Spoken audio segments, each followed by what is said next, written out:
Run fast for your mother, run fast for your father, run for your children, run for your sisters and brothers. Leave all your love and your lonely behind you. What's going on, everybody? My name is Brandon, aka Local Dog Daddy, aka Donnie Honcho. You dumb son of a... Depends on who you're talking to. I'm out here today with Too Hot to Walk with my kids, Flo, Hank, and Finley. About to have a great one.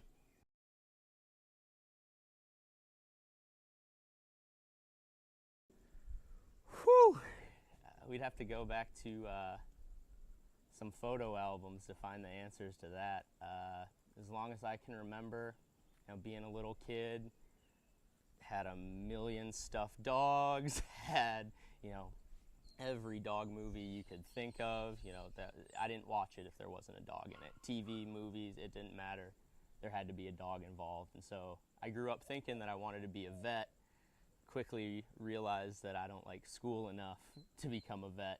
And, honestly, there was a chapter of my life where, other than having personal pets and donating to the local humane society, I didn't really get too involved with dogs. And in college, I was volunteering at the local humane society and fell in love with it there. Started volunteering, once a week through a program at school, and that turned into multiple times a week. That turned into fostering. That turned into eventually getting a job at the Humane Society. And from there, I was hooked. There was no getting me out of the world of animal welfare. Became really involved in rescue. I was our rescue transport coordinator at the Lee County Humane Society in Auburn, Alabama. And that was an experience that, it opened my eyes to the craziness that is the world of animal welfare and dog rescue. So took a semester off to go intern at Best Friends Animal Sanctuary, where I worked in Dogtown. Great experience there, just being out in the middle of nowhere with nothing but dogs, hearing all their stories, learning about the rescue efforts. And then graduated college and shifted into, corporate world. I always say, there weren't a lot of wet noses and wiggling butts, and I really missed that. So I had been a client with Run Buddy Mobile here in Phoenix for about a year, and was like, hey, David, I know, you might be looking for coaches. Can I take a crack at it? He's like, when can you start? The next day, I was wearing the blue polo and haven't looked back. No, I love that. Absolutely, of course. Run Buddy Mobile is the world's first and number one mobile dog gym service based here in Phoenix. We currently have 7 vans operating throughout the valley, and we're in the process of franchising across the country. So if you're not in Phoenix, be ready for us. And like I said, we're a mobile dog gym. It's a sprinter van with 4 non-motorized self-propelled treadmills. The dogs are able to stop and start as they please. The mills are at an incline, so it engages their rear legs in a way flat ground walking doesn't. So whether you have a young, energetic puppy that's looking to, burn off excess energy and you don't have enough hours in your day, or you have a senior dog that's showing signs of losing mobility in their rear end. The name's Run Buddy, but that can be a bit misleading. Not every dog that steps into the dog gym runs. A lot of dogs, the process starts off slow with just confidence building, right? They're in a strange environment with a strange person, but at the end of the day, all they're doing is running or walking, the most basic thing they could possibly do, just in a different environment on a piece of equipment. And our coaches work with them to make sure that every dog, regardless of age, physical limitations, disposition, bite risk, whatever it may be, every dog is able to get a safe and effective workout. And like I said, the sessions are 30 minutes. Like I said, the sessions are only 30 minutes, so whether it's a dog that needs to burn it all out and, run like a lunatic for a straight 30 with the occasional water break, or, a dog that's working to build confidence in this big, scary world, every dog's able to get an adequate physical and mental workout in the same time frame. You have a ton of history. Absolutely. Let's see. I'm trying to think of ones that are interesting to anyone other than me. I mean, the story of how I got my first 2 dogs in college is pretty sick. I had been volunteering in it was in my sophomore year at Auburn University, and we volunteered, and we had fostered 1 or 2 puppies, and my friends were always like, "Oh, I don't know how you could possibly foster. Like, I would just want to give them back, or I wouldn't want to give them back." And because I was so dedicated to my studies and worked so tremendously hard on all my schoolwork, the puppies were a lot of work to juggle with, class and everything. So when their 2 weeks came and it was time for them to find their forever home, I was like, all right, it's been fun, but, have a great life, buddy. And, it was always great to see those foster puppies going into great, loving adoptive homes.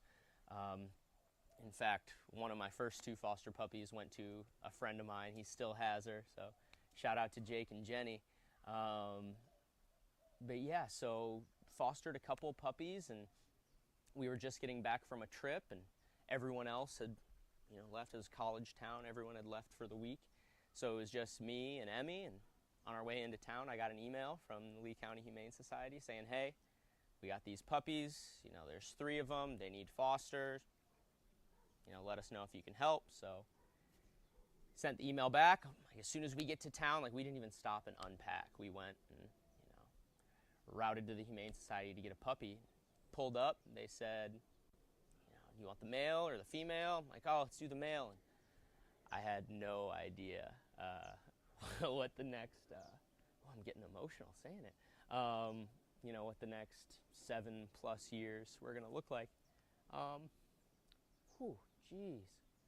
I'm gonna take a couple seconds here. Whew.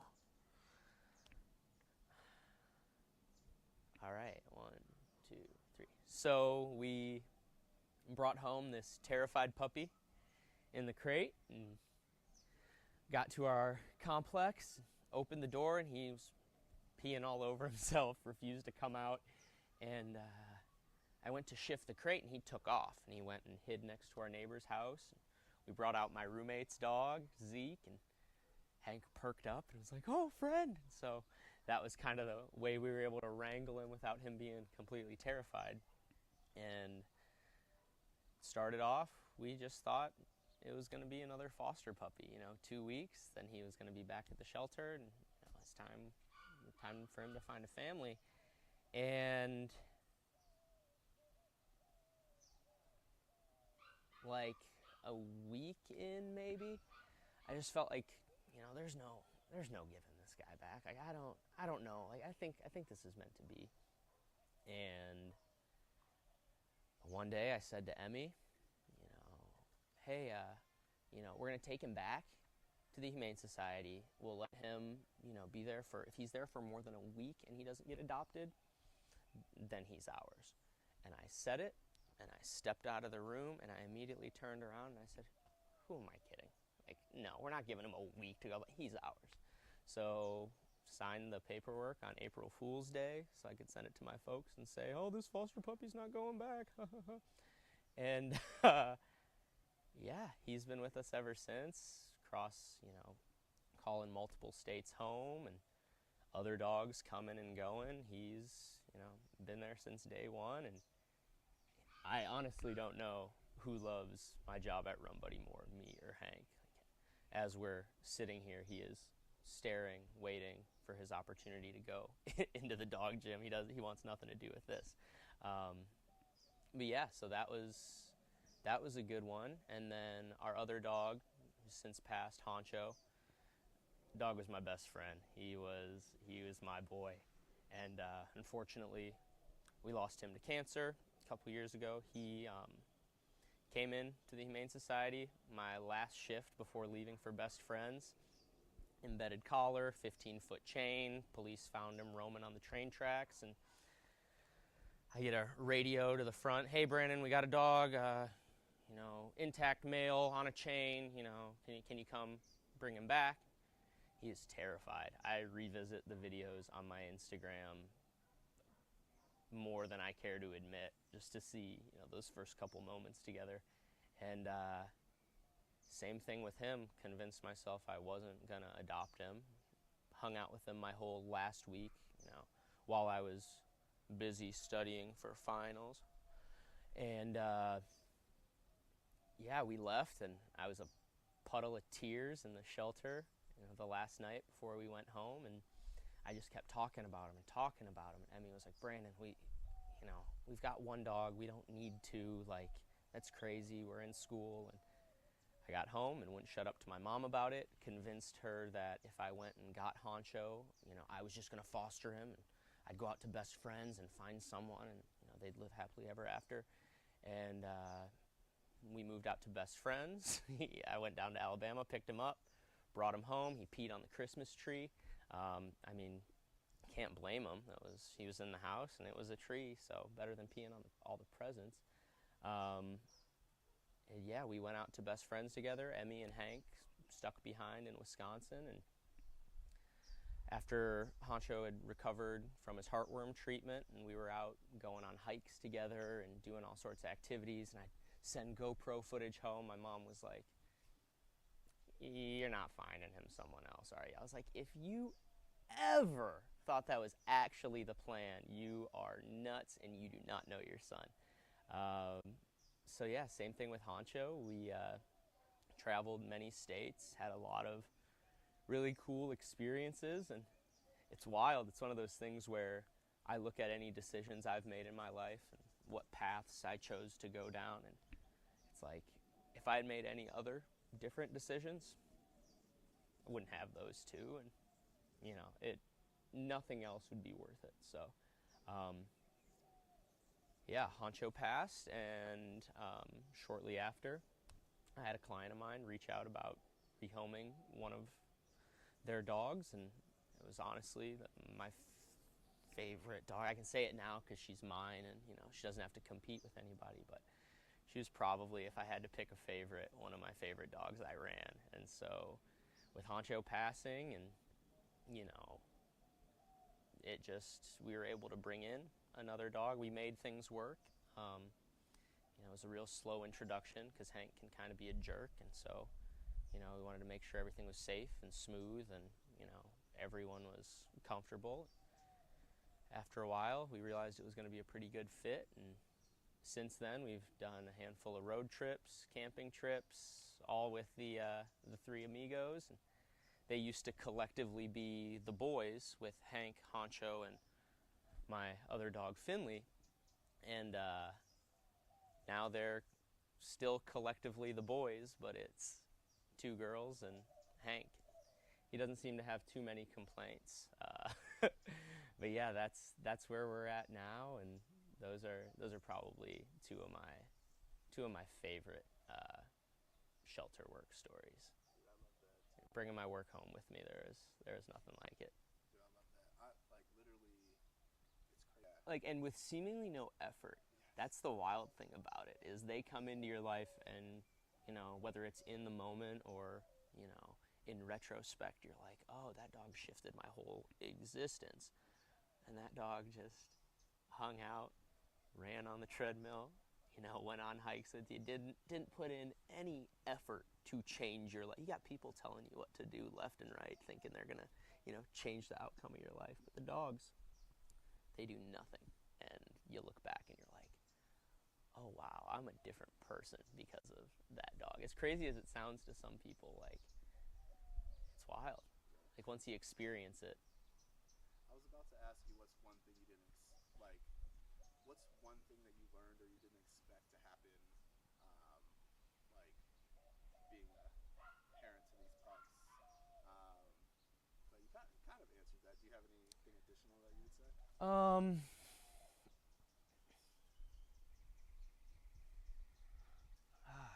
Trying to think of a way to word it that doesn't sound terribly corny. Like, I mean, I think you realize,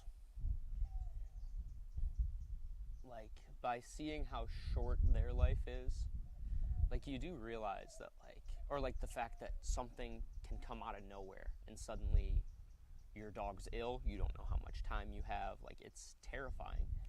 And that same thing can happen with people, and because their lives are so short, you know, we're more likely to experience those things, you know, like, you have multiple dogs, they're all gonna get old and something's eventually gonna happen, and they can't it's not like a person where they can communicate it to you. And so those things kind of hit you out of nowhere, and then they make you start thinking about, you know, how much time you spend with them. I think, I guess the easiest way to sum it up is they made me realize how much time I really waste. Like, because most of it I've realized, it's, you know, it's when I'm in my head just talking about anything and everything and whatever, and, you know, just spinning my wheels, and you realize, like, oh, I sat and, you know, I was, you know, scrolling through my phone, just, you know, trying to get some dopamine for 3 hours. Meanwhile, they were sitting there like, hey, you know, like, not that they were begging for attention and, you know, I was ignoring them, but it's like, oh, what could I have done with these last, you know, couple hours? Or I guess that wasn't the best example. I think the best example is those days when, you know, you feel run down and tired, and, you know, you get home and you're like, oh, should we go out? Do we have to go? Let's curl up on the couch for a while. And that's like what's comfortable for us. And I think the thing they taught me is that, like, it feels way better to go out and play fetch, or, you know, go get on the mill, like, even when I want to lie down in bed. Not only in that moment, but the next day, following days, fast forward to when that dog is no longer with us, I can look back and say, you know, oh, I made the most of that time, right? Like, might have your regrets, but there's a difference between having regrets and, like, living with regret. I think the dog's taught me some profound stuff. Dang, I just found that right now. Woo! Thank you, kids. Yeah, like, I could sit all day and think about the things I shoulda, woulda, coulda done with Honcho. It's not gonna serve me, you know. It's not gonna do anything for me. It's not gonna bring him back. Bummer. He's still, you know, on the mantle. But yeah, that, and, you know, you find yourself just wasting time that could be spent making them happy, and that's better than any day of relaxation to me. Is I'd rather be dog tired from them having a ball than being comfortable in bed scrolling in my phone. It's like, come on, we only get so much time. Oh, and actually, I guess we're Right on. So if you want to deal with me anymore, go ahead and check out Local Dog Daddy on Instagram as well as TikTok. If you want pictures and reposts of TikToks, head to the Instagram. Otherwise, TikTok is where most of the Run fast!